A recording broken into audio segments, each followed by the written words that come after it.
Saudações fraternais filhos de Sofia. O projeto Sabedoria Arcana é uma iniciativa que visa a expansão da consciência através de podcasts e livros. O objetivo é compartilhar conhecimentos e experiências que possam inspirar ao buscador, para que o projeto possa continuar produzindo conteúdos de qualidade e alcançar cada vez mais pessoas. É necessário contar com a colaboração financeira dos ouvintes e leitores que se identificam com a proposta e valorizam o trabalho realizado. A sua contribuição é muito importante para a manutenção de equipamentos e despesas do projeto, como hospedagem de nosso site, edição, divulgação, entre outras. Você pode colaborar com o projeto Sabedoria Arcana através do QR Code que está à direita do vídeo ou com a nossa chave Pix, que está na descrição do mesmo, doando qualquer quantia.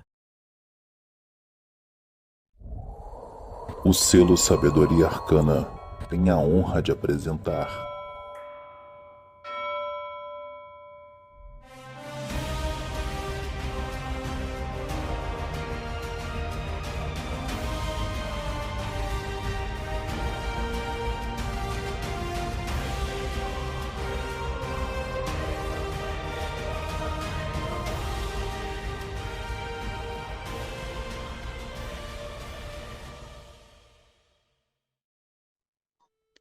Saudações a todos, saudações arcanas, saudações fraternais a todos os filhos de Sofia, aos descendentes da Sabedoria das Eras.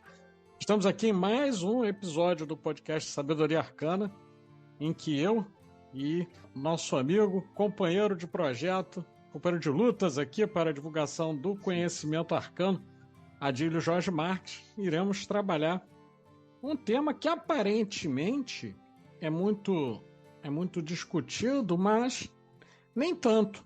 É um tema que não podia ser mais relacionado à nossa proposta que não seja o tema da relação entre magia e ciência. Então, após as primeiras saudações, convido o Adílio a fazer também as saudações ao público antes que a gente possa dar início ao nosso podcast. Abram saudações arcanas a todos os ouvintes. Fazer aqui uma saudação que a gente não pode esquecer a todos os membros também da Sabedoria Arcana, que estão sempre aqui trabalhando com a gente, né?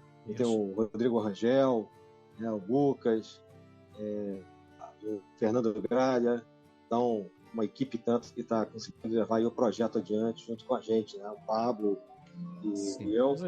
E já daqui a pouco, né, completando aí mais um aniversário de projeto provavelmente com esse já próximo desse podcast ao ar. Então é um prazer estar aqui com vocês, a gente tentando fazer também aqui a gravação de vídeo, né? Para fazer algumas discussões, não só de podcast áudio, e trazendo aí um tema que realmente passa pelo que a gente faz, né, enquanto professores, mas que de vez em quando trazem também aos nossos ouvintes, que eu saúdo mais uma vez. Estamos sempre recebendo ideias, e elogios e críticas, né, e tentando melhorar a cada vez que a gente tem um retorno. Então, o tema de hoje, né, magia e ciência, acho que está bem dentro dessa perspectiva aí que, de vez em quando, perguntam para a gente.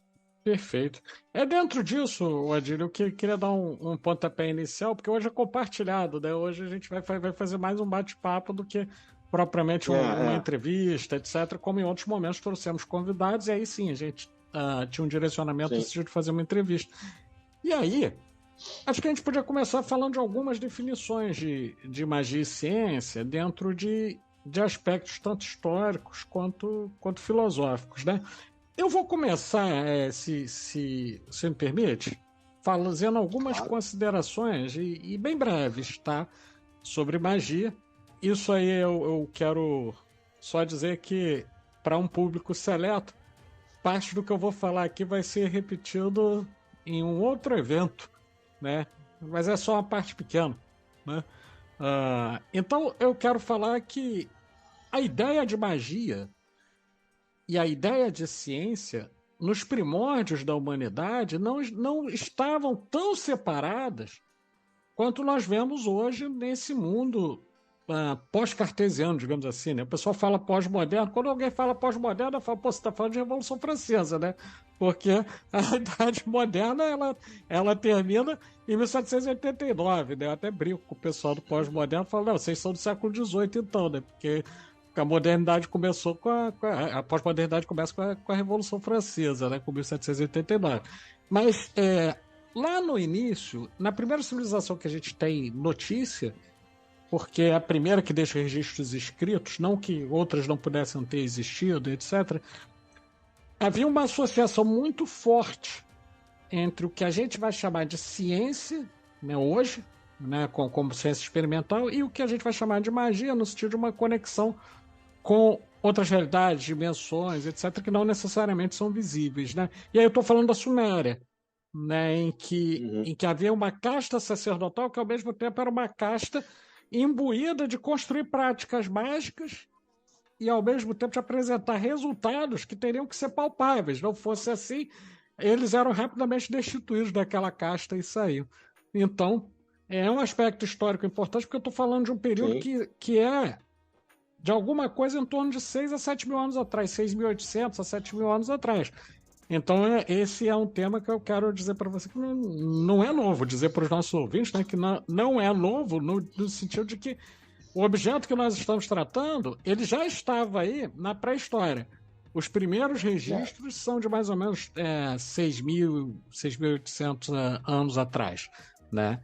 Então, tem bastante coisa aí. E uma definição primária que vem, né, dentro disso era de que essa unidade de conhecimento era conhecida como magia, porque o Magus, assim chamado, né, era o operador dessas forças, né, era o sacerdote.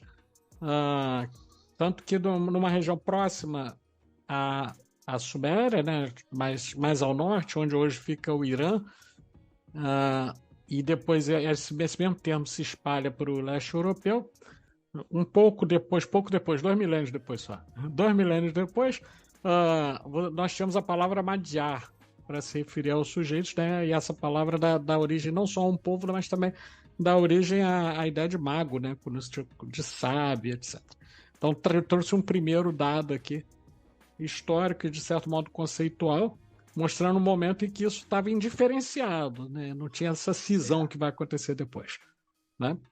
É verdade. Essa é uma cisão que é difícil de precisar, né? No Oriente, se a gente for falar do Oriente, talvez ela até tenha demorado mais para acontecer. No Ocidente, você está colocando aí um movimento importante, e eu acho que isso se arrasta durante séculos. Na Europa como um todo, a gente costuma falar assim, os gregos, né? Quando você tem lá os pré-socráticos que começam com Pitágoras, por exemplo, que coloca toda aquela questão, né, dos números, de tentar explicar, né, como é que matematicamente você consegue entender a natureza que está ao redor, né? E da natureza a própria relação com a alma. Então, na escola pitagórica, por exemplo, não tinha uma separação muito clara entre magia e ciência, muitas das vezes. Sim. Segundo alguns autores, as coisas se misturavam, segundo alguns outros estudiosos, né, da filosofia antiga, pitagóricos, havia uma separação da escola pitagórica, né? Mas, com o nascimento que se costuma dizer que com o nascimento da filosofia lá, desde Tales de Mileto, quando se procura achar um elemento que seja, no caso seria água, com ele, o Marqué, né, e depois outros, né, vão vindo, né, Anaximandro, etc., trazendo elementos. Pitágoras traz a questão dos números como aqueles que compõem a natureza desde a sua criação. Isso é um pensamento que sai um pouco, na maioria dos casos, sai da questão da religião ou do misticismo, né? E eu acredito que sejam tentativas, como no caso dos atomistas também, né, Demócrito, Leucipo, de se separar um pouco usando a razão, separar um pouco a questão dos mitos e a questão da religiosidade da época deles, né, da região da Hélade, com o pensamento que eles estavam tentando desenvolver, que é um pensamento mais racional. E, claro, ainda permeado, né, de questões como o éter, como você falou, né, arquê, né, os arquétipos ali, que de uma certa maneira a gente resgata depois, né? Depois a gente vai ver que, né, o éter acaba hoje em dia, se discute na física de novo a possibilidade de que a ideia do éter esteja dentro de alguns aspectos da quântica, né? O Jung vai tratar dos arquétipos. Então, durante muito tempo, mesmo para o Ocidente, aquilo ali, esse caldo de cultura entre ciência e magia ficou misturado, mas a gente vê em alguns momentos uma tentativa, me parece, de separar, de fazer caminhos assim, diferentes. Acho que a filosofia nasce nessa tentativa, né, de escolas ali, né, que a gente chama de Grécia hoje, né, que vão se espalhar. Né? Mas a gente sabe também, enquanto Rosa Cruzes, que a gente tem existe uma remissão às escolas de mistérios do Antigo Egito, ou até mais anteriores, e nessas escolas, esses mesmos gregos foram beber. Né? Verdade. A gente tem, né, lá na reunião das obras lá do Platão, como por exemplo Timeu e Critias, a descrição que ele faz, quando ele vai falar da Atlântida, né, de um sacerdote egípcio que teria contado para ele, Platão, né, sobre a existência, né, da Atlântida, essa coisa toda. Né? E Platão era um matemático, um geômetra. Então, ao mesmo tempo em que ele tem a academia dele, em que ele trata de questões como essa, ele apresenta os sólidos platônicos, né, ele fala, né, de matemática, ele praticamente tenta geometrizar a física, a natureza. Então, separou, mas não separou muito, né? Talvez, acho que a coisa vai andando junta o tempo todo. Vai. Por exemplo, acho um diálogo que me parece muito interessante dentro dessa tradição platônica é o Mênon. É o Mênon? Sim, é o Mênon. No Mênon, ele pega, e aí para demonstrar a ideia de que havia uma reencarnação, de que nessa reencarnação a alma se esquecia do conhecimento que ela havia trazido desde o momento em que ela partia da unidade primordial, ele faz um experimento em que ele pega um escravo que era analfabeto e ele faz esse escravo demonstrar um teorema geométrico a partir do seu método indutivo, né, com as perguntas, etc. Eis aí uma associação, pelo menos me parece, né, muito, muito forte entre magia e ciência no mesmo lugar. Bem lembrado. Da questão da teoria da reminiscência, né? Que exatamente. E aí, ao fazer o escravo lembrar, a seguir do terceiro participante, que eu não me lembro o nome do diálogo, ele chega e diz, bom, estão vendo então como o conhecimento já estava lá, e, portanto, há que se admitir a ideia de que, ao beber nas águas do rio Let, né, o rio do esquecimento, este jovem, né, havia se esquecido. Eu fiz com que ele apenas se lembrasse, pois ele já sabia. Né? E aí, quer dizer, essa ideia vem bem forte, né, trazida aí, né, dentro do... a gente vê que não separa, né? O Aristóteles vai falar da alma, né, de ânima, assim como vários outros pensadores, né, que chegam até mesmo à Idade Média, e a questão da alma continua presente aí, tanto para se desenvolver a medicina, quanto para você trabalhar com a alquimia, né, que daí vai surgir a química, a gente vai falar mais lá na frente. Então, há uma percepção imanente o tempo todo, na minha opinião, né, de que o homem, né, tem em si a razão, condições, né, de entender a natureza e a criação, mas não deixa de ter uma transcendência, algo, né, do transcendente e continua sendo buscado o tempo todo. E eu acho até que isso é reforçado depois do período medieval, quando você sai da antiguidade e entra lá, principalmente no caso da Europa, né? A gente está falando aqui do Ocidente, né? Mais do Ocidente do que do Oriente. Apesar de eu achar que, apesar de outros períodos no Oriente, você também está o tempo todo, né, ligado a questões de grandes mestres que trazem essa conexão entre o pensamento, a filosofia e a própria busca do conhecimento, a sabedoria chinesa, né, na sua amplitude. Não, com certeza. Né? Indiana, sabedoria indiana e tal. Matemática, medicina, astronomia, tudo que eles tinham. Até administração pública, né? Quando você pensa no confucionismo, por exemplo, né? Sim, sem dúvida. Todo o movimento zoroastrista também. Né? Tudo isso foi contribuindo de um lado ou de outro, no Oriente e no Ocidente, para construir, né? Uma construção do pensamento que a gente chama de científico, né? De ciência, de adquirir ciência, né? Conhecimento, ter ciência de alguma coisa. Não, perfeito.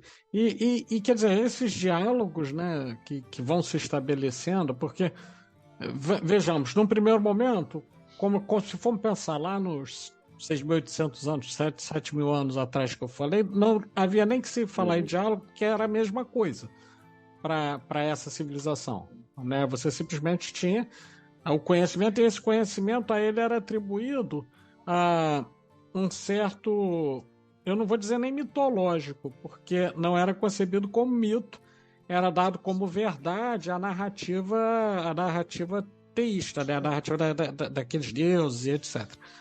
Então, aquele conhecimento indiferenciado nem dialogava, porque era único. Era simplesmente conhecimento, né? A hora do sábio e que era sacerdote. Porém, com o avanço, né, como a gente vai vendo, vão acontecendo diálogos, como você bem ilustrou, né, com os gregos e etc. E nesse sentido, quer dizer, se magia e ciência dialogam, elas vão gerar alguns produtos. Pelo menos me parece assim. Eles vão gerar alguns produtos, vão trazer para nós algumas coisas que são palpáveis e que estão trazendo para o mundo modificações. Um exemplo que acho que a gente podia mencionar é, como você bem falou, a relação entre alquimia e química. Né? Num primeiro momento, nós temos aí a alquimia, né, na era medieval, e grandes alquimistas. Podemos citar muitos. Acho que a gente passaria uma noite inteira falando deles, né? Mas vamos falar aqui, vou falar de um, né? Paracelso. Você pegar Paracelso, né, o trabalho dele, tanto com os metais quanto com a questão botânica, né? Se você pegar um Nicolas Flamel e outros, ok. Mas lá na tese de doutorado do eminente epistemólogo, filósofo, psicanalista e químico, né, que não podemos esquecer que também tinha essa formação, né, Gaston Bachelard, a gente vai ver lá na tese de doutorado dele, que se chama Pluralismo Coerente da Química Moderna, a maneira como o pensamento alquímico vai gerar a química, né? Ou seja, enquanto a alquimia trabalhava por uma espécie de reiteração de elementos, né? de composição, de justaposição, e essas operações de separação, não vou nem entrar muito no mérito das operações alquímicas, né? Considerando que não necessariamente o nosso público vai ser iniciado em certas tradições que têm a alquimia como fundamento, né? Mas, digamos assim, as operações, tanto de separação quanto de aglutinação de componentes da alquimia, elas vão dar origem à química, no sentido que, para a química, é mais importante analisar do que simplesmente construir novos compostos. Então, um exemplo que acho lindo, me motivou, inclusive, a estudar e aprender química de verdade, né? Porque imagino que eu sou um cara das ciências humanas, né? Então o que eu consegui aprender das ciências duas foi por necessidade, e aí estudando muito, né? Fazendo muito sacrifício para entender a mecânica da coisa, né? Mas uma coisa que me motivou, eu me lembro muito bem desse livro, foi o seguinte: quando nós sentimos o cheiro de menta, se nós somos alquimistas, nós vamos pensar que aquele composto tem cheiro de menta, que o mentol tem cheiro de menta, por exemplo. Mas se nós somos químicos, nós aprendemos a identificar, inclusive, as moléculas que compõem o mentol e que, portanto, nós vamos saber que a menta é que tem cheiro de mentol, né? É mais ou menos aí. E já vejo um primeiro diálogo, né? Temos um exemplo aí de produto, né? Que é, por exemplo, a classificação periódica dos elementos, né? Que vai surgir após várias transformações e tentativas de catalogação de elementos alquímicos, né? Ouro, foram prata. catalogados. Sim. Exatamente. Esses elementos principais catalogados e associados, muitos deles, inclusive, a símbolos planetários, né? O que mostra uma relação da alquimia com a astrologia. Sim, sim. Sem dúvida. Então, temos produtos disso, né? E aí, quer dizer, outro exemplo que acho que você domina bastante também, né? Pode até desenvolver bem mais do que eu, é a relação entre astrologia e astronomia. Por exemplo, a astrologia, desde pelo menos a época e eu falo pelo menos porque não é que não tenha acontecido, porque, né, simplesmente eu não tenho nenhum registro histórico para trazer, né? Mas pelo menos desde a antiga Suméria, ela era praticada.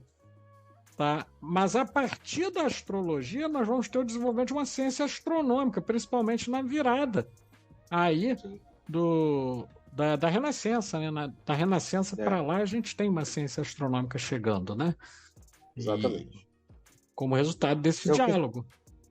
Eu costumava dizer para os meus alunos de ensino médio, né, Paulo, outros, que eu acho que a astronomia, a partir da astronomia mesmo, né, mas Sim. modernamente, entre aspas, né, em termos de civilização, a partir da astrologia, é a primeira dessas ciências. Por quê? Existem registros astronômicos pré-históricos, pintados, né, pinturas rupestres em algumas cavernas aí pelo mundo. Então, certamente, além de buscar comida, né, mas antes mesmo de conseguir entender como é que os animais e os seres humanos, né, gestavam, como as plantas nasciam e etc., certamente a beleza do céu noturno e do sol atraíram, desde o início, os homens das cavernas, vamos chamar assim, né, genericamente, chamando, né, ainda uma definição antiga de pré-história. Tanto que existem registros disso. E toda a vida, muitos povos, nômades ou não depois, que criaram as cidades, as civilizações, as sociedades, como essas que você citou, por exemplo, né, há 7, 8, 10 mil anos atrás, elas se fixaram, mas continuaram usando sempre a astronomia como relação, porque não tinha como não prestar atenção nas estações do ano, no nascimento e pôr do sol, né, principalmente quando começou a se dominar o plantio, né, a agricultura e o trabalho da terra. Então, a astronomia passou a ser a ciência. Né? E depois começou-se como você também colocou, a partir do acúmulo de conhecimento das sociedades humanas, falando de uma maneira bem simplificada, a gente tem o desenvolvimento de uma medicina que acaba sendo associado a aspectos astronômicos, né? E essa medicina tem uma derivação alquímica, né? O trabalho seja aí pela botânica, pela espagiria ou pelos metais, e você acaba percebendo que o trânsito dos planetas, etc., no Sol, tem uma certa relação com os animais, com as estações, com a natureza, com as mulheres, com os homens, com os nascimentos, as mortes, com as guerras. Sim. E eu acho que da astronomia, isso é uma questão que eu costumo colocar, é que nasce a astrologia. Certo. E a astrologia passa a dominar quando ela se relaciona com todos os outros aspectos mágicos da vida e religiosos. Sim.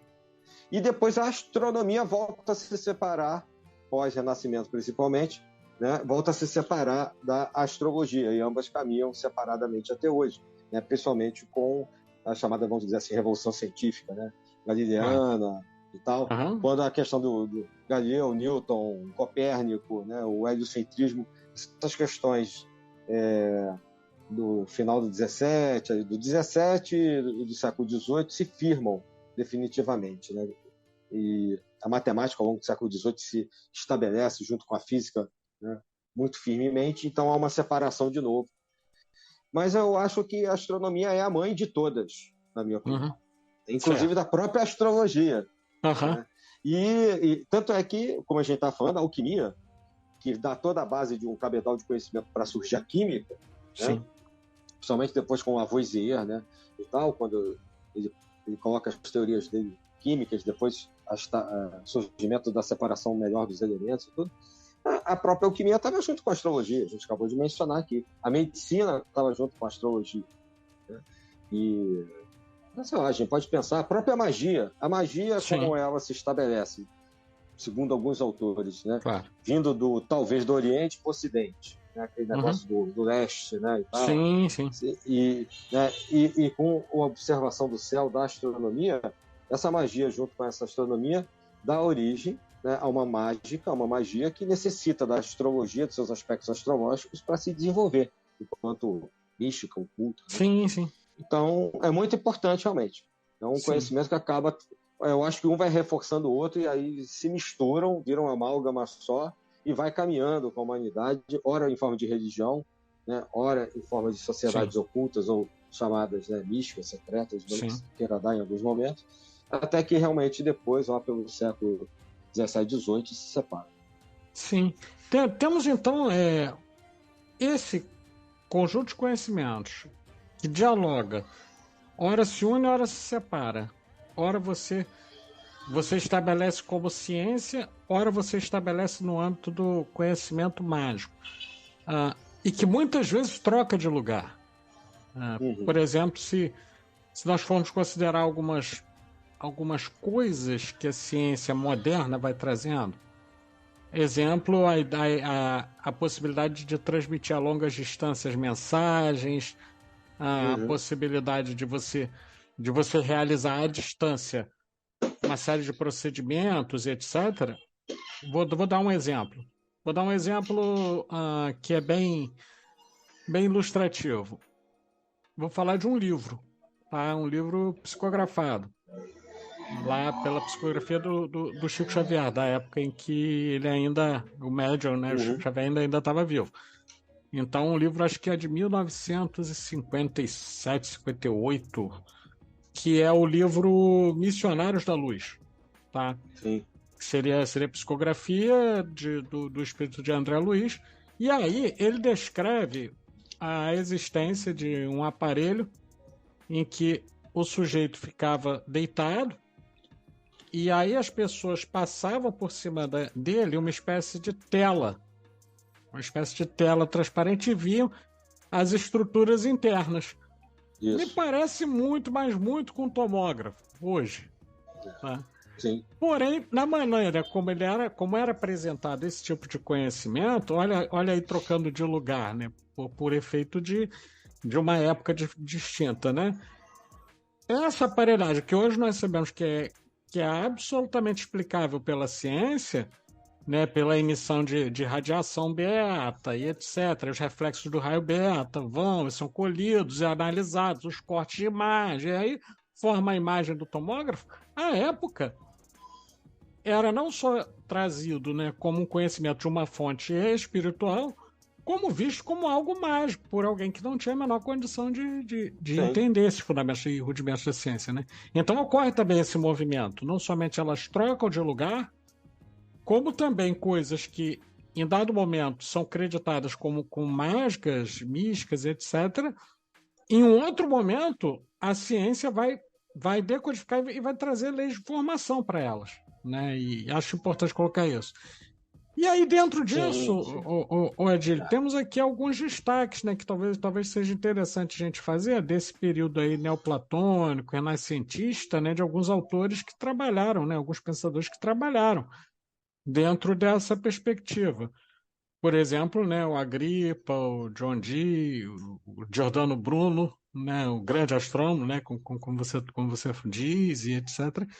Quer dizer, eles estão vindo tanto na alquimia quanto no que eu vou chamar de filologia, e ao mesmo tempo não só uma filologia, mas uma linguística. Se a gente pensar, por exemplo, no trabalho do John Dee, com relação ao livro de Enoch, e aquilo que depois, para quem vai seguir nessa linha, né, é chamado de magia enoquiana, né? Ali não tem somente o aspecto mágico, é óbvio que existe, mas existe ali um trabalho linguístico, né, que posteriormente é até aproveitado e usado como referência. Só para exemplificar, para não dizer do Giordano Bruno, né, ao tratar dos movimentos corpos celestes e etc. Sim, sim. Né, e que eram personagens também que possuíam uma forte ligação, não só mística, como religiosa também com as sociedades dos seus tempos, né? Eu queria comentar sobre esses nomes. Claro, né? sim. E um outro produto também, que é derivado dessa antiguidade, dessa mistura entre ciência e religião, que são as academias. Não vou chamar de religião, ciência e misticismo, vamos chamar assim no nosso podcast. Ok. Né? As academias, a gente falou da escola pitagórica, tem a academia platônica, que vai durar aproximadamente 1000 anos, ela não acaba com a morte de Platão, e ela segue durante muito tempo. E essa escola neoplatônica, ela não só é importante no início, na influência do cristianismo, a gente já falou isso em outros podcasts, né? Com os gnósticos, etc., mas ela é importante, que ela dura até aproximadamente ali o Renascimento, essa academia neoplatônica, e vai influenciar esse renascimento, esse pensamento neoplatônico, mágico, né, que tem uma visão que não é mais a visão da Idade Média, né, tomista, centrada na Igreja Católica, né, onde o eixo do mundo, o axis mundi, era a Igreja, e que tinha transformado Aristóteles, que foi aluno de Platão, numa espécie de referência para justificar, digamos assim, de maneira científica ou cientificizar as propostas cristãs, né, do cristianismo católico.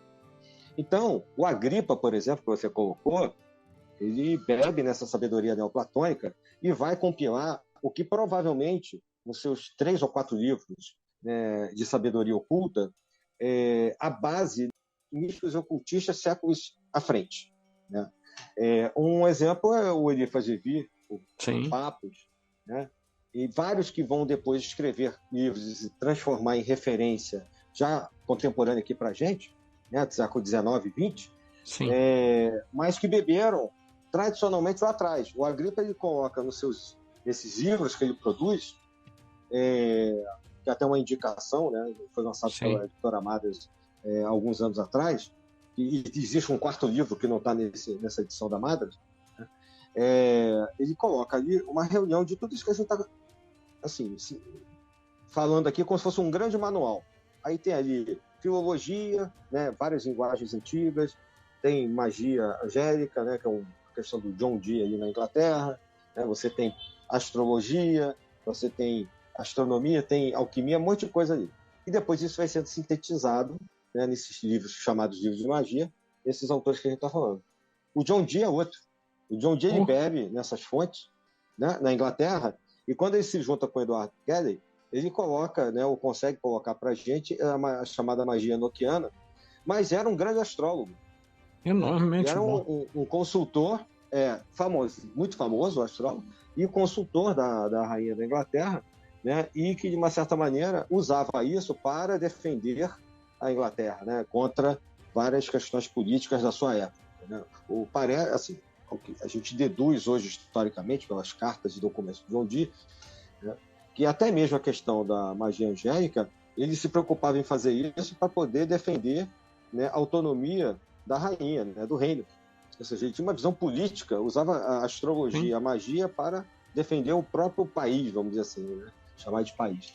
O Giordano Bruno, ele é importantíssimo nessa herança neoplatônica, porque ele ali, junto com próximo do Copérnico, eles são importantes para a astronomia e, de uma certa maneira, para a física, quando ele fala da pluralidade dos mundos, o Bruno, ou seja, não existia só o planeta Terra, então a leitura da Gênesis, do Antigo Testamento, de o homem é o centro do mundo, né? E se o Papa é o representante de Deus aqui para os homens, então a Igreja, né, era o centro do mundo também, e só existia um mundo. A palavra mundo aí tem importância, né? Não existia a visão universo, é mundo mesmo.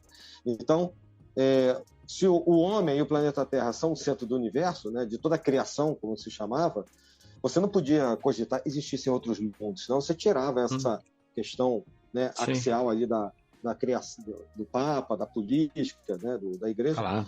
E quando ele vem falar da pluralidade de mundos e dizer e defender, né, de uma certa maneira um sistema heliocêntrico, ele acaba queimado, né, em 1600. Ele paga o preço, né, por isso. Porém, assim como aconteceu com o Copérnico vai propor um sistema heliocêntrico e mostrando que ele funciona, né, e praticamente só publica esse livro dele depois da morte. E acaba excomungado pós-mortem por isso. Né? Então, são grandes revolucionários que bebiam também nas fontes dessa magia renascentista. E aí levaram isso para a ciência deles, entendeu? O pensamento filosófico de Giordano Bruno, mais o cientista era até um filósofo. Verdade, e algo muito interessante quando a gente vai analisar, e acho que mas a gente vai ver isso quando for falar um pouco da questão do ocultismo, etc., é que muito daquilo que se atribui como prática mágica, na verdade, é muito mais o desconhecimento das pessoas acerca do procedimento que está sendo utilizado do que propriamente uma prática mágica, né? Ou seja, pode até ser um conhecimento restrito e, de certo modo, até esotérico, em muitos casos, mas não necessariamente ele é místico, em muitos momentos é. Porém, para o vulgo, para quem está de fora ou para quem quer controlar o conhecimento, tal como a Igreja Católica fez, é muito mais fácil você rotular isso como conhecimento mágico e principalmente com uma conotação negativa, tal como o cientificismo moderno adota, né, no sentido de relegar tudo aquilo que não é empiricamente demonstrável como algo negativo, etc., do que propriamente pela cabeça desses autores como algo mágico, etc., né? Então é algo mais ou menos assim. Aí, como eu estava te falando, né, a questão do Renascimento, a gente tem que lembrar também o Marsilio Ficino, né? O Ficino é importante por justamente, a gente fala tanto do Renascimento, dos alquimistas, e ele é um camarada que faz com que o conhecimento platônico ou neoplatônico tome um vigor assim muito grande na época dele, lá em Florença, e arredores, e às vezes é pouco falado. Então, vários daqueles artistas ali da região, aí por volta do século XV, XVI, XVII, depois até mesmo na França, acabam bebendo dessa influência neoplatônica. E a gente está falando de produtos, né? Você mencionou a questão de produtos, que a gente falou aí da química, da alquimia e tal, mas existem produtos genéricos, eu falei das academias, né, sejam elas de artes, sim, de ciências e etc. Os árabes tinham as casas de sabedoria, né?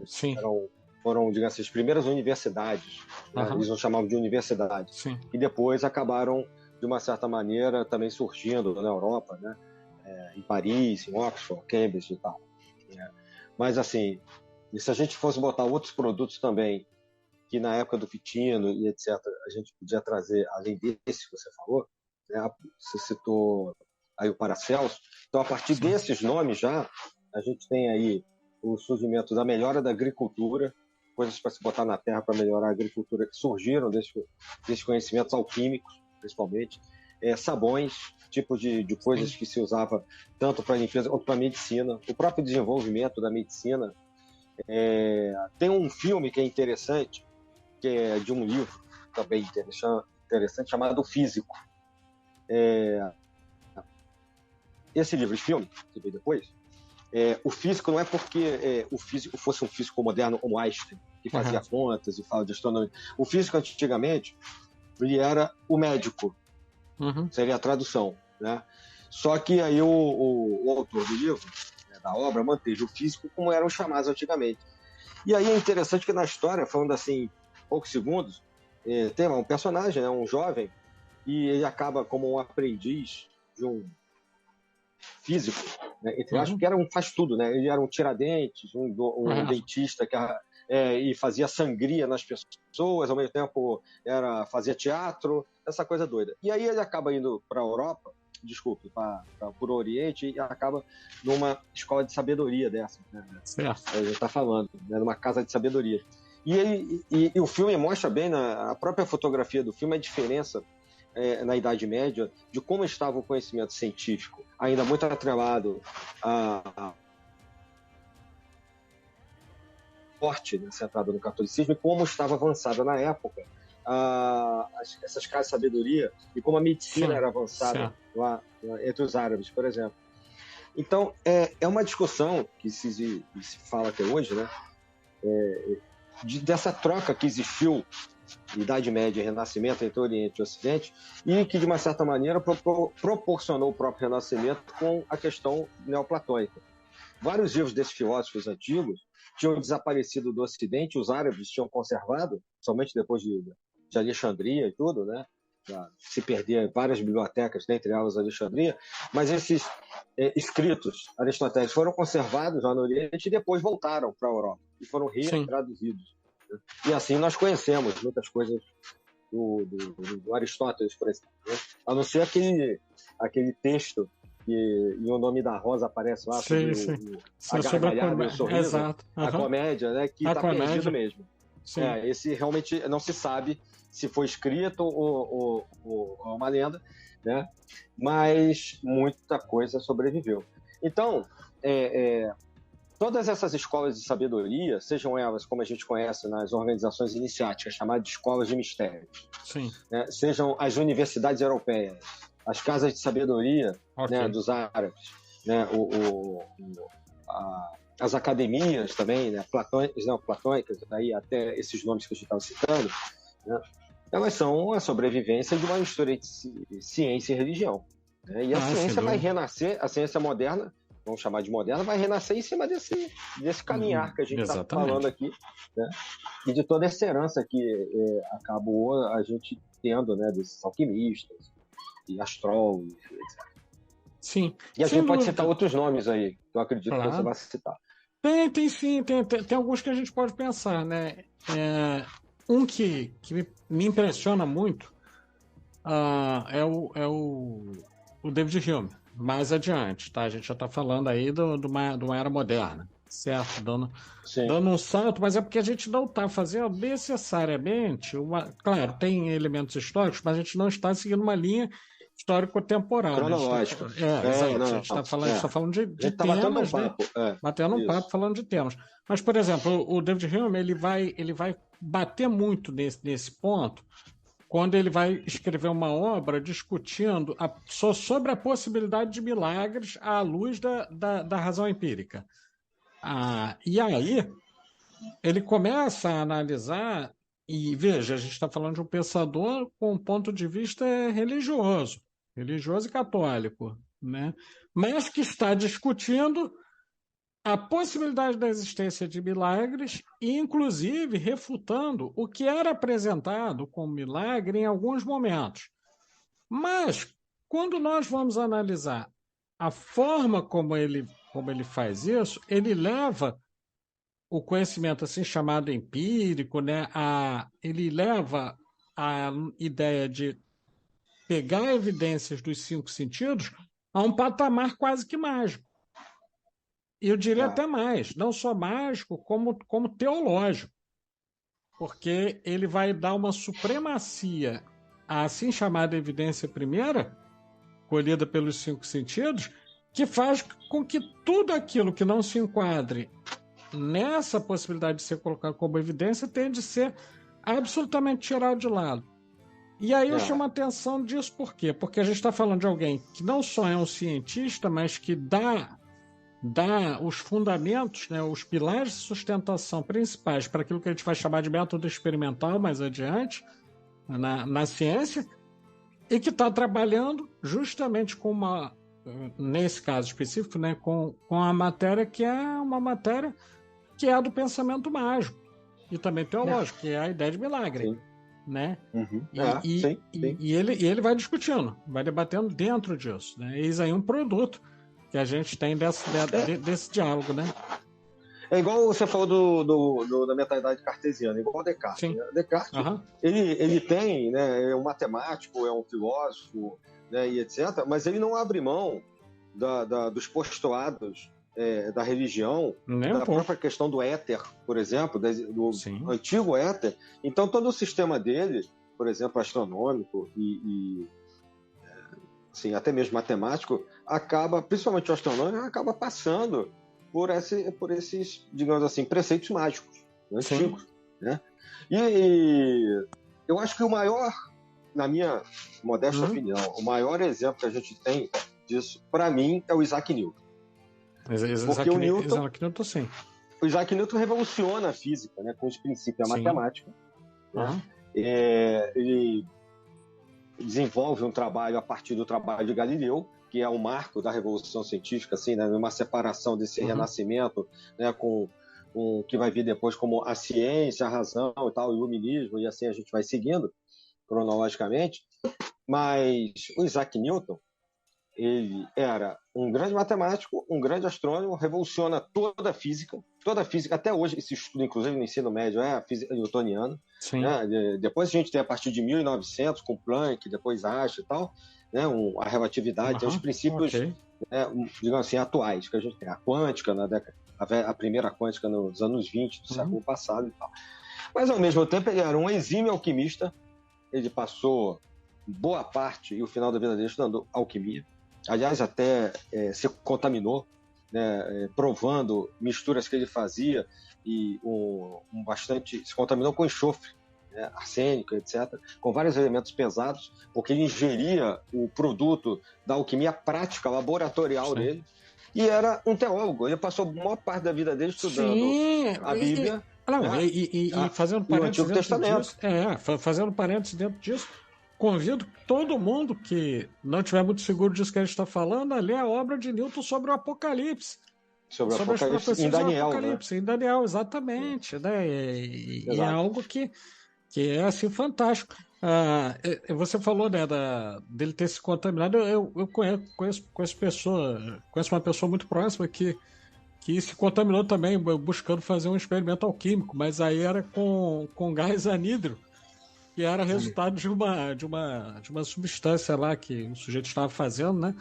E que acabou produzindo um gás de amônia anidro, e aí o cara passou muito mal, né? Bom, são ossos esses grandes pensadores, né? isso que eu ia falar. É igual o Galileu, que morreu cego porque ele aperfeiçoou a luneta, ele não criou a luneta, né? Os holandeses já tinham a luneta. Ele comprou provavelmente de um vendedor holandês e aperfeiçoou. E ele olhava o Sol, ele identificou as manchas solares. Só que, ao contrário do Newton e outros que projetavam a luz solar no anteparo, ele olhava direto para o Sol. Aí ele desenvolveu catarata, etc. E morreu cego, né, praticamente. Sim. Então, o experimentalismo faz parte da mente e da vida desses personagens todos, sejam alquimistas, né, ou físicos, astrônomos, né, médicos. O próprio Paracelso, ao que parece, ele também experimentava os remédios que ele fazia na espagiria em si mesmo, exatamente. Em si mesmo. Espagiria, alquimia metálica. Sim. E uma coisa interessante, lembrando dentro desse conjunto, né, de pensadores que trazem revoluções, né, filosóficas, científicas, etc., né, uma coisa importante sobre René Descartes é quando a gente pega para ler as meditações, é que, muito embora se atribua a Descartes, e acho que erroneamente, na minha opinião, um caráter cientificista da ciência moderna, poxa, quem lê as meditações cartesianas vai perceber que ele vai desenvolvendo toda uma justificativa filosófica e lógica para a existência da alma, a partir da dúvida metódica. E até que você chega a um ponto que você pode até duvidar que exista qualquer coisa, mas você não pode duvidar da sua própria existência. E se você não duvida da sua existência, existe algo além desculpa, você pode duvidar até da existência do seu corpo, mas você não pode duvidar de que você é capaz de pensar nisso. E aí ele logo penso, né? Cogito ergo sum, né? Penso, logo existe. E então, quer dizer, nada mais e me parece, né, muito, muito forte isso, né, do que uma retomada muito forte da ideia de alma e de sobrevivência da alma, tão cara a Platão, né? Porém com uma abordagem lógica, né? Uma abordagem diferente. Então a gente tem vários produtos aí. Uma outra coisa que é importante também, mencionando Descartes, né? Quando ele escreve As Paixões da Alma, ele vai tratar numa época em que ninguém sequer poderia supor a existência de adrenalina, noradrenalina e etc. Ele vai dizer como e por que movimentos dos vasos motores vão causar alterações no humor dos indivíduos quando se apaixonam, né? Movimentos sanguíneos e etc. Né? Ora, ele vai fazer isso buscando explicar um fenômeno que não é material, um fenômeno que era abordado e é abordado, inclusive por várias escolas de mistério, que não é outro que não o amor e as paixões. Paixões no sentido, em vários sentidos que a gente possa tomar, não só no sentido de paixão de envolvimento homem e mulher, né? Então, não, é como patos, né? Sim, como patos patos, grego, né? E dá patologia, né? E dá o termo, né? A gente usa, né? Que é justamente esse sentimento que você está descrevendo, né? Exato. A palavra em grego. E aí dizem, né? Não sei porque... É o patóis.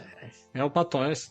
E aí dizem, né? Que algumas pessoas que fizeram biografia, historiadores, né? Dizem que a essa época o Descartes tinha um romance com a rainha Catarina da Prússia, Não sei, não sei dizer. Não sei muito nem vou sobre entrar nesse mérito, né? Porque é algo que teríamos de ter o mestre aqui para poder dizer se era ou se não era, né? Então, não vou entrar nesse mérito, mas talvez pudesse até justificar alguma inspiração nesse sentido, né? Não sei dizer. Né? Talvez. Mas, de todo modo, todos esses pensadores, né, que você está trazendo e a gente está aqui discutindo, né? Outros, né, que a gente pode falar que isso ressalta mais claro, por exemplo, o Leonardo da Vinci, isso vai aparecer mais claro.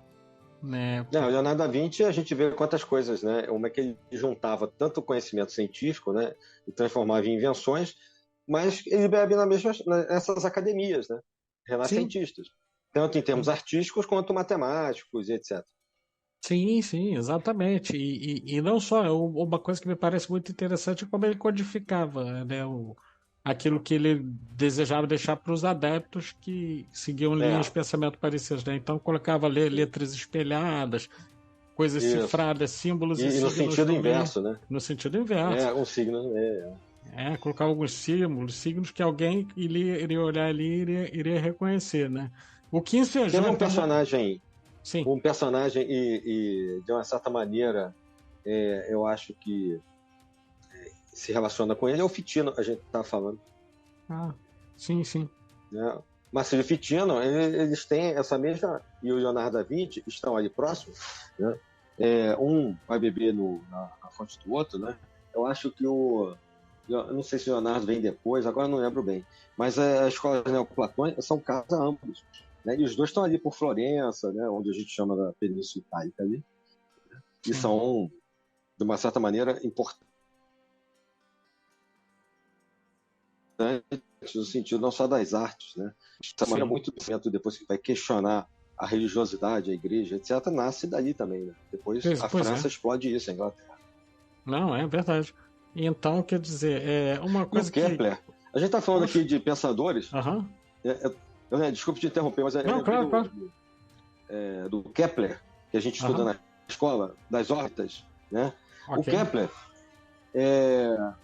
quando ele coloca se não me engano, na primeira edição, sobre a revolução das órbitas, ele vai explicar a órbita circular com determinada excentricidade, a gente estuda lá no ensino médio, né? O pessoal de exatas.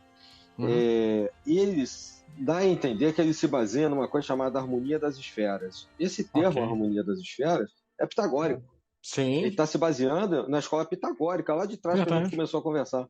Sim, o Kepler, que é um dos grandes que revoluciona a física. Copérnico, Kepler, Galileu, né? E o Newton. Sim. Ali você muda toda a ciência. Verdade. Para não dizer mais adiante, né? Já na contemporaneidade, um Albert Einstein, né? E mais alguns outros que esses sim, eles estão em alguns momentos assumindo explicitamente, né, a influência de correntes não só místicas, filosóficas, às vezes teosóficas, etc., sobre a sua obra, né? Por exemplo, o exemplo do Einstein.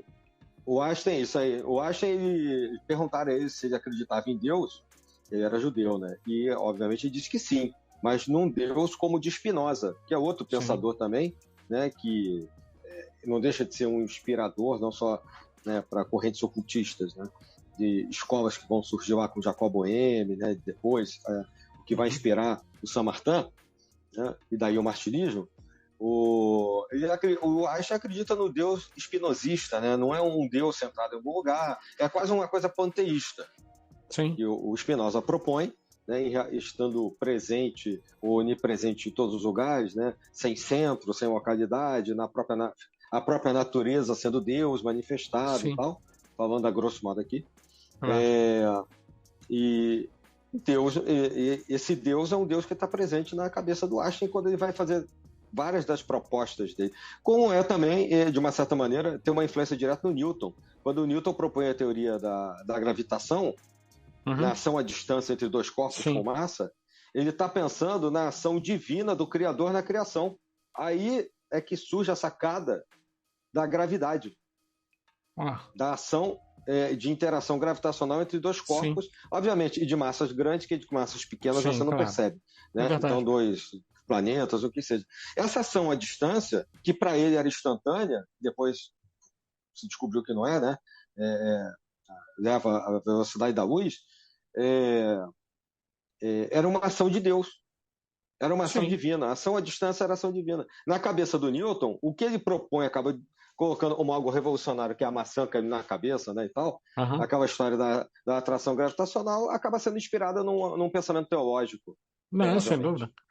Por exemplo, quando a gente vai observar, e dentro disso, tá trazendo para um contexto também renascentista, né, quando Michelangelo ele vai pintar a Capela Sistina e a pintura A Criação, isso não sou eu. Aí estou trazendo estudos que foram feitos, né, a respeito de que a maneira como é retratada tanto Adão quanto Deus se tocando tem a ver com o princípio hermético, né? Assim como é em cima, é embaixo. Cima é embaixo.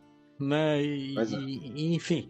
Então a gente tem isso muito claramente colocado. Aí só fazendo um comentário de algo que é bem recente, né? Tem um físico neozelandês, não gravei o nome do cara, provavelmente é candidato ao Nobel, e ele traz a noção hoje de que o tempo é uma função da gravidade, né? É um F de G, no sentido de que é uma deformação do espaço perceptível como passagem de tempo, mas que na verdade é uma deformação do espaço por massas muito grandes e que atraem para próximo de si as outras, né?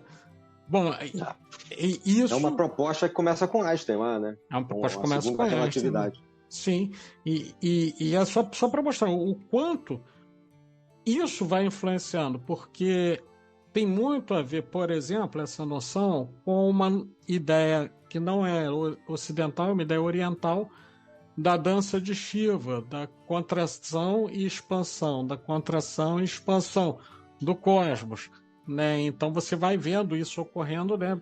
Possivelmente na teoria que vai ser postulada, não só por Einstein, mas por outros mais adiante, de que os buracos negros são locais em que a matéria entra em um universo e ela vai sair em outro universo pela sua contraparte, e que nós teremos algo parecido, que são os quasares, que são grandes ejetores de matéria. Né? Então ela sai de um lugar e vai para outro numa criação que não termina. Essa não é uma ideia nova. Nietzsche falava disso do eterno retorno, mas quando ele falava disso, ele já estava falando lá atrás do Bhagavad Gita. Né? Lá atrás, bem lá atrás, e de outras coisas. Então tem aí junções que estão trazendo produtos hoje que estão na ordem do dia. Estão absolutamente na ordem do dia. A teosofia ela trata disso, né? No Blavatsky, naqueles volumes, né? Aqueles 6 volumes da doutrina secreta, por exemplo, né?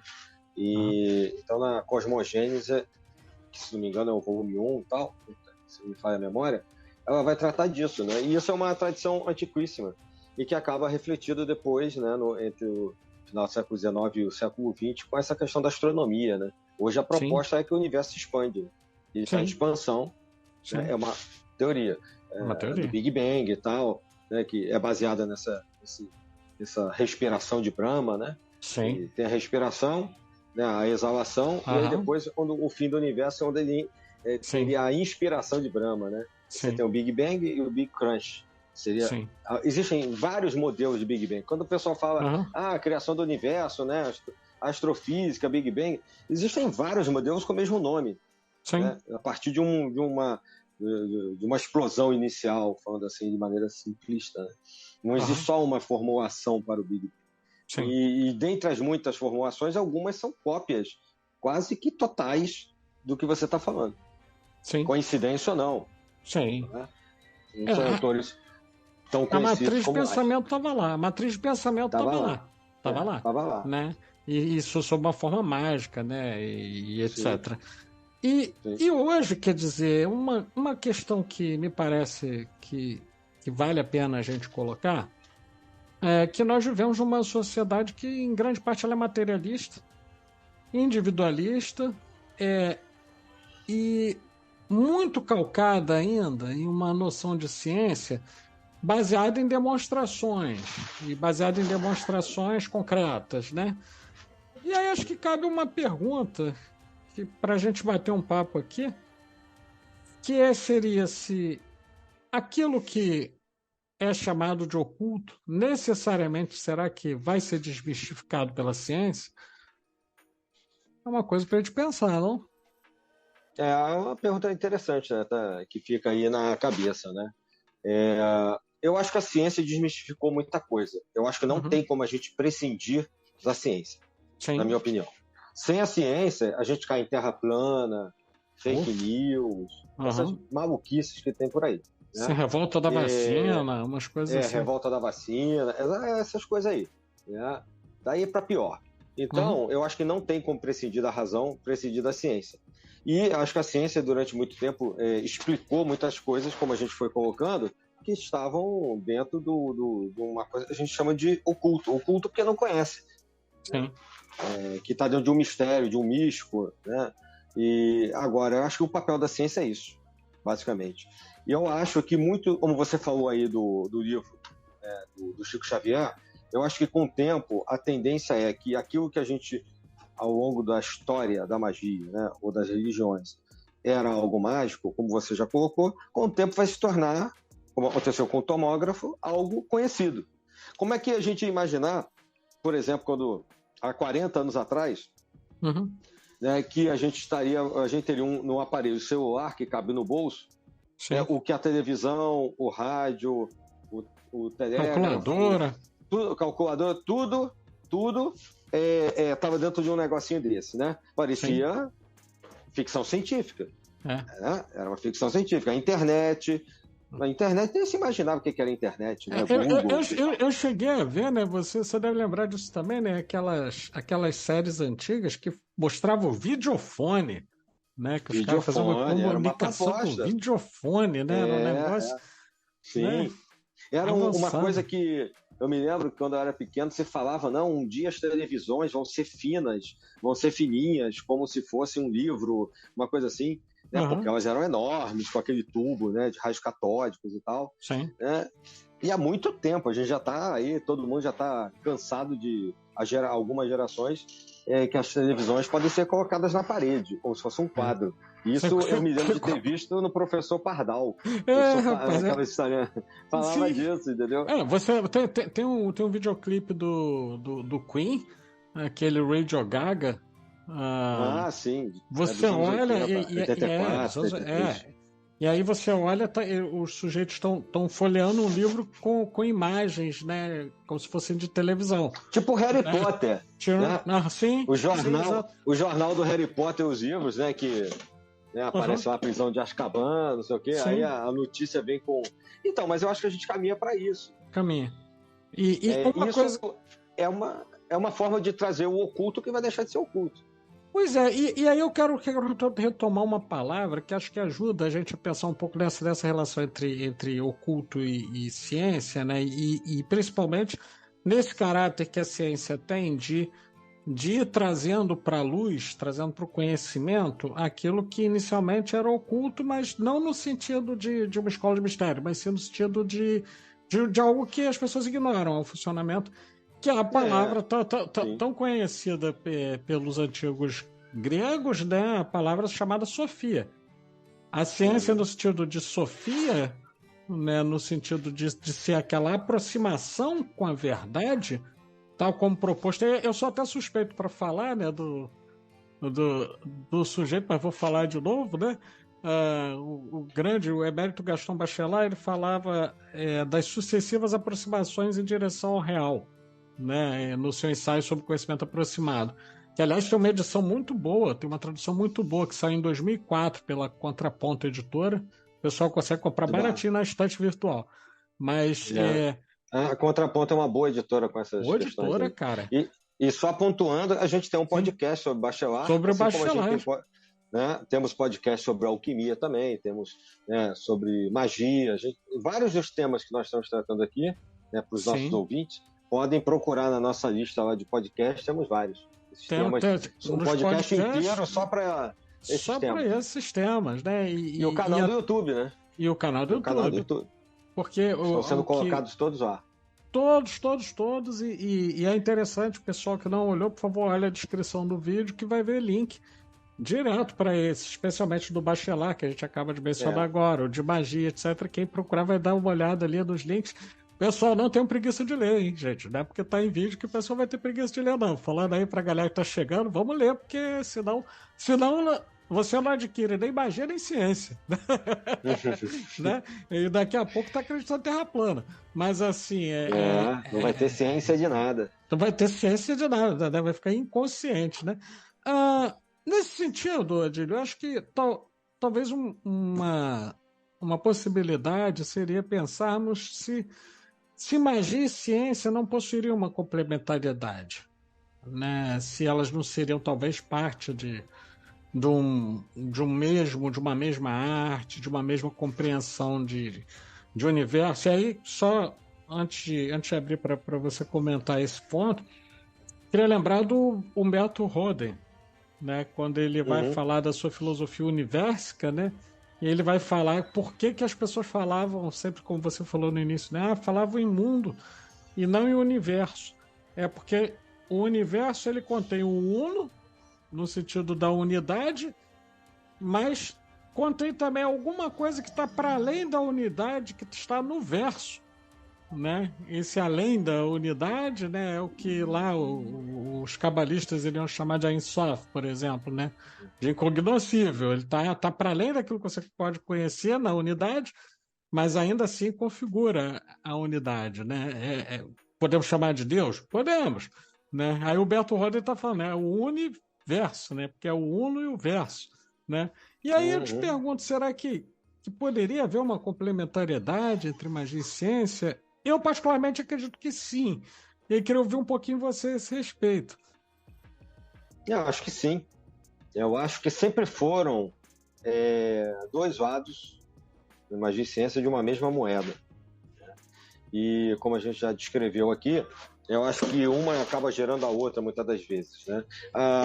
Já se gerou misticismos errados também, mas muita coisa mística já gerou, como a gente falou aqui, produtos da ciência, né?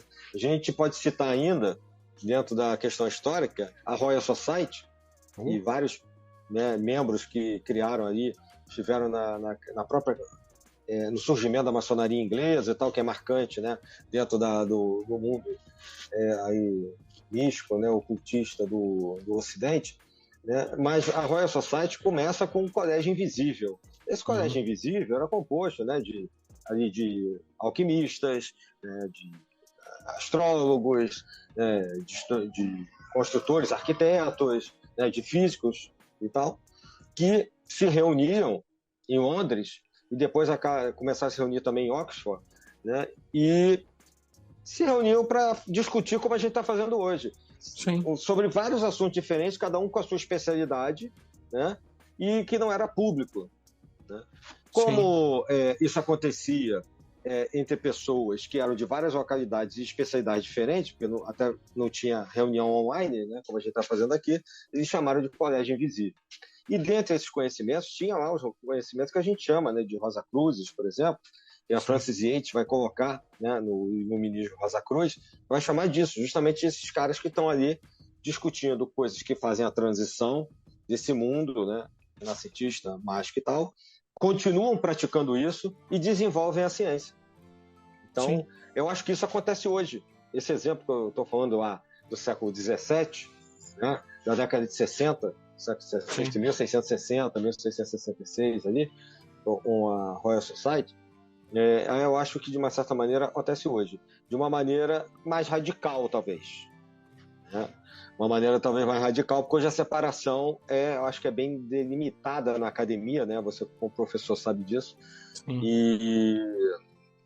Mas, assim, de uma certa maneira, a gente sabe que também muitos acadêmicos acreditam nessa relação entre magia e ciência, seja nas ciências exatas ou nas humanas. E a gente deu vários exemplos hoje aqui, não tão distantes assim do século XX, que, de uma certa maneira, mostram isso, na minha opinião.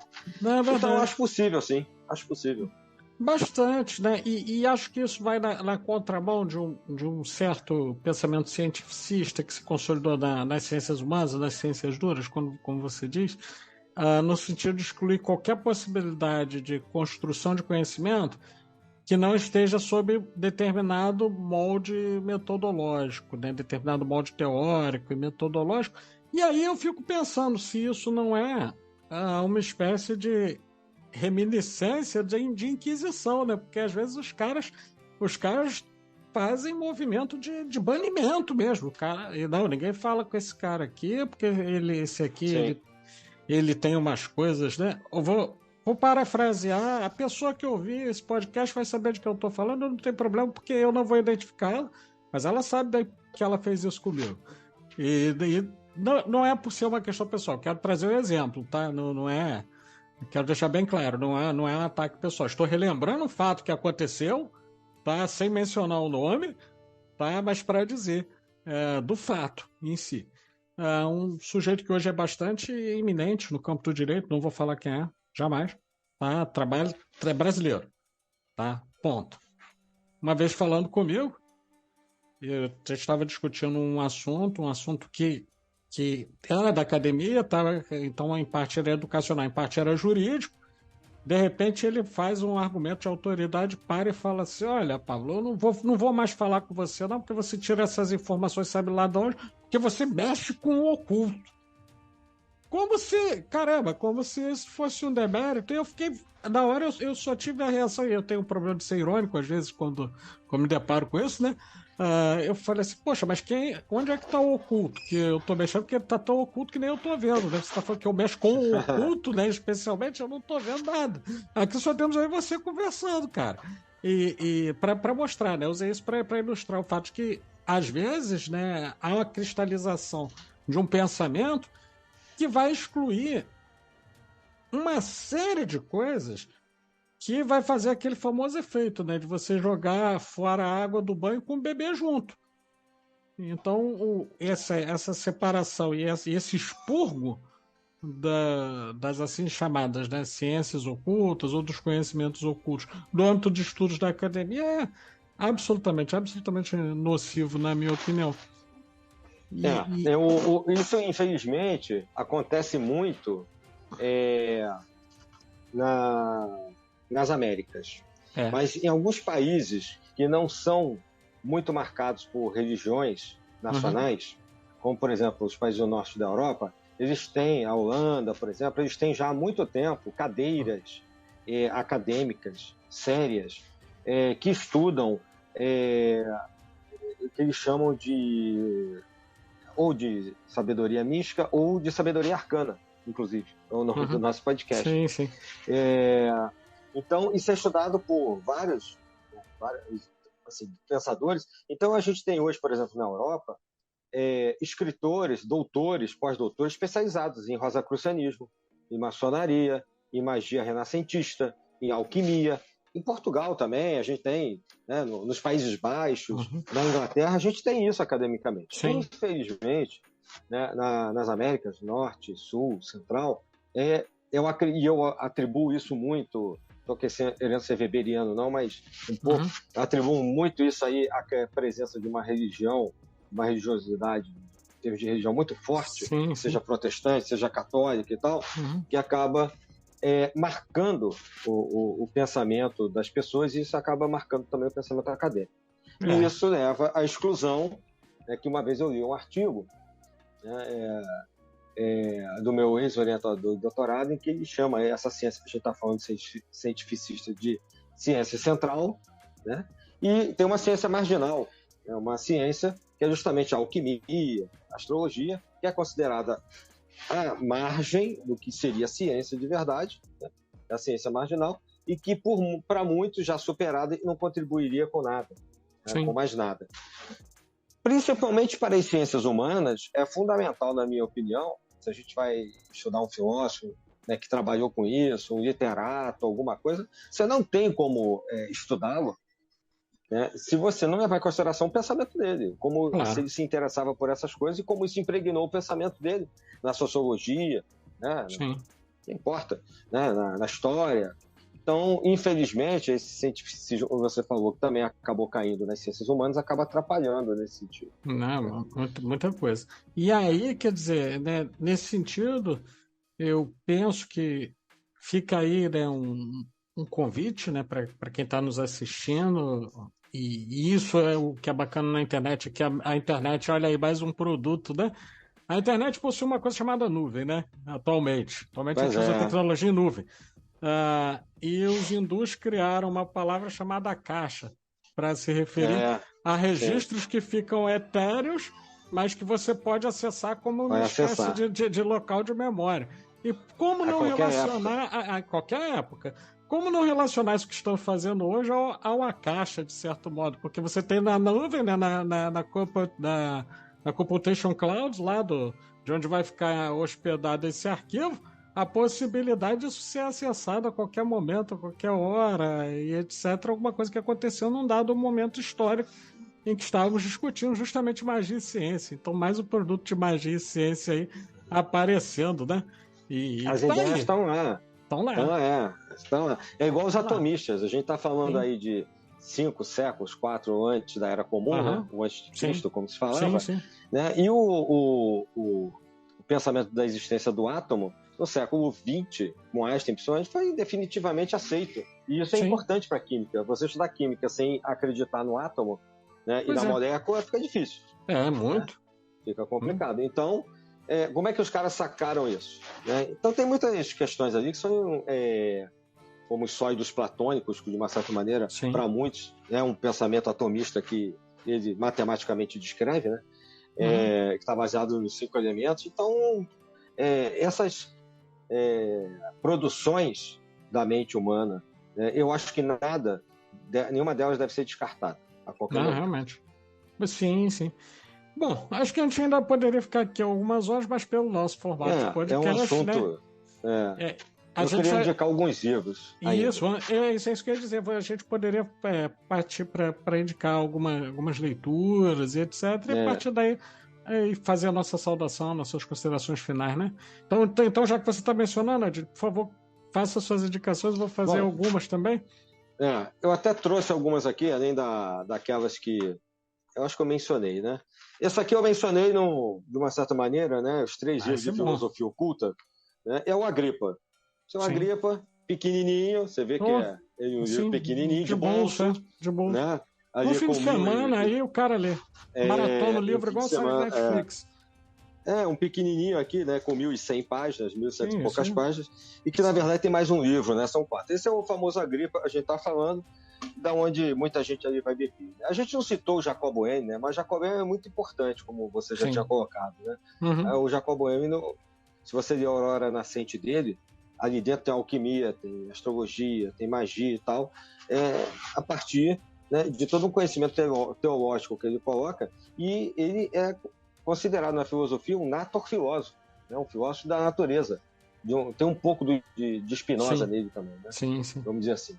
Bom, a gente falou do Giordano Bruno, e a Frances Yates tem um livro sobre essa questão mágica do Giordano Bruno, né? Que é fundamental para você entender como é que esse pensador funcionava. E o Iluminismo Rosa Cruz, da Frances Yates também, que está calcado, né, como professora de História da Renascença, que ela é, na Universidade de Londres. Então, como eu estava dizendo, infelizmente esse preconceito ele é muito marcado aqui com a gente.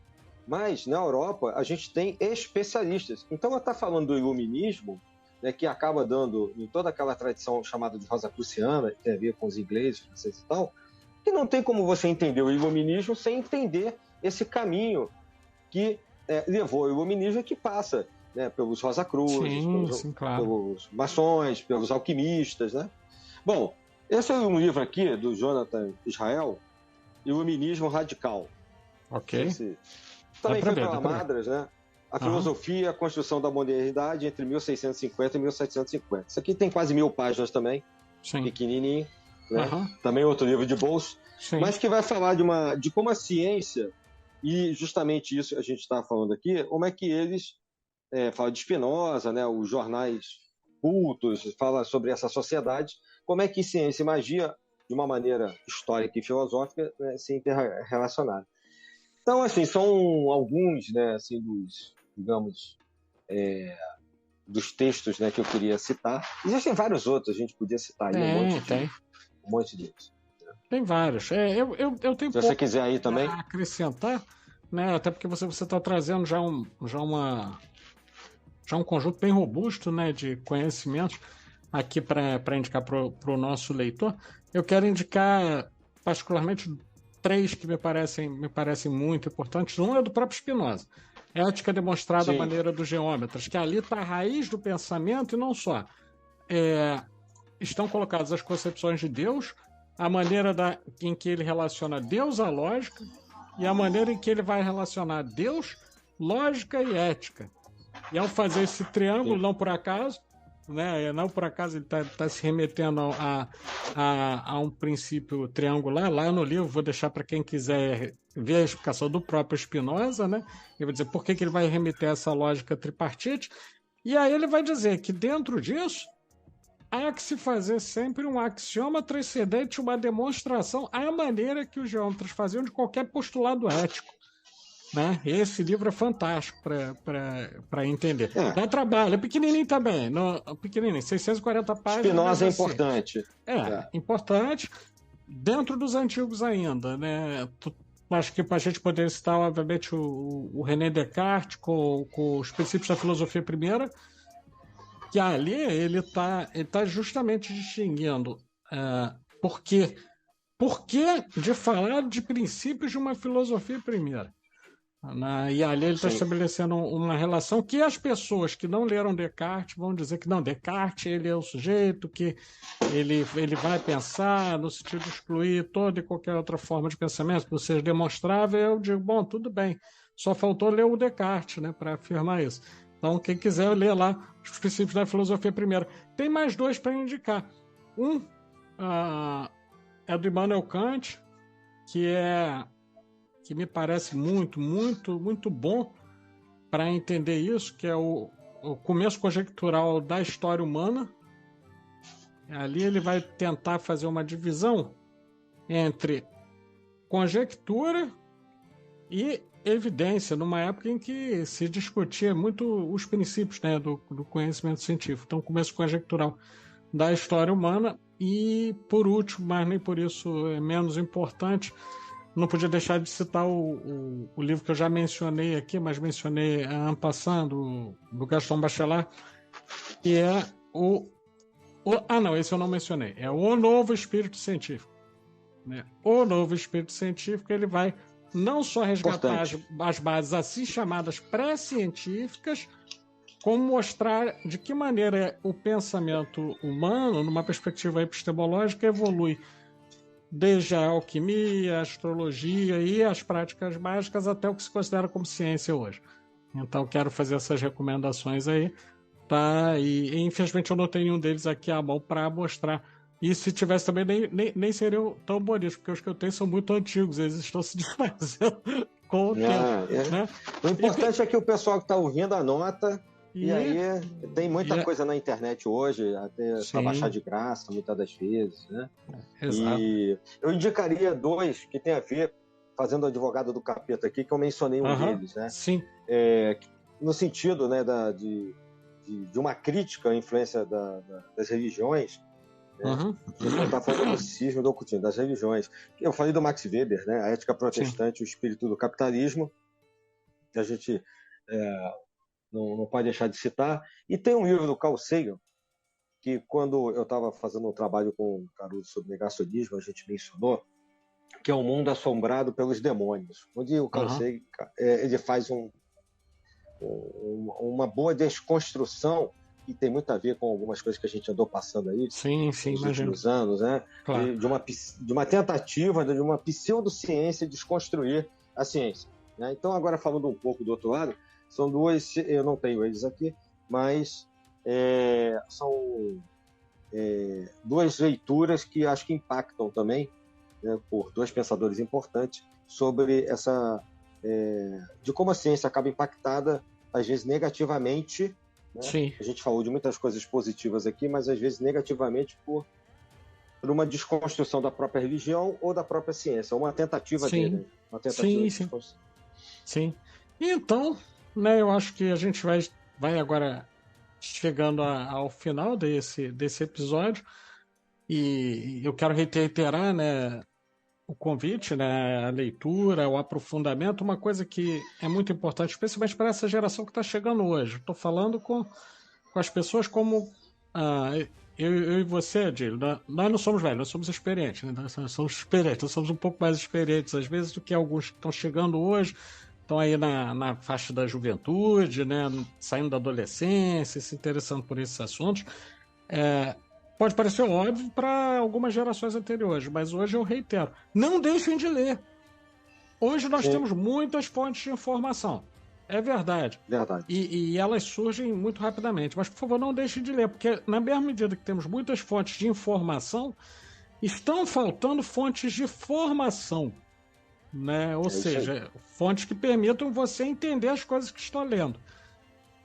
Um pouco do que nós tentamos aqui na Sabedoria Arcana, todos nós, não só eu e o Adílio, que nesse momento estamos aparecendo para vocês, mas nosso colégio invisível, né? Que está aqui conosco também, né? Temos o Renato Dantas, temos o Lucas, né? Temos o Rodrigo Rangel, temos várias pessoas aqui colaborando, podemos citar muitos, mas Fernando Gralha, né? Fernando Gralha. Gabriel, Fernando Gralha. Sim, e tem um colégio invisível aqui, né, conosco. Então, assim, nós tentamos, né, fazemos um esforço no sentido de aproximar as pessoas desses conhecimentos arcanos, né, que muitas vezes são difíceis de achar, difíceis de posicionar, e trazemos alguns debates. Né? Então, convido vocês e dentro desse convite, já encerrando a minha fala, aproveito para lembrá-los de que não deixe de seguir nossas redes sociais. Temos no Instagram, Sabedoria Arcana.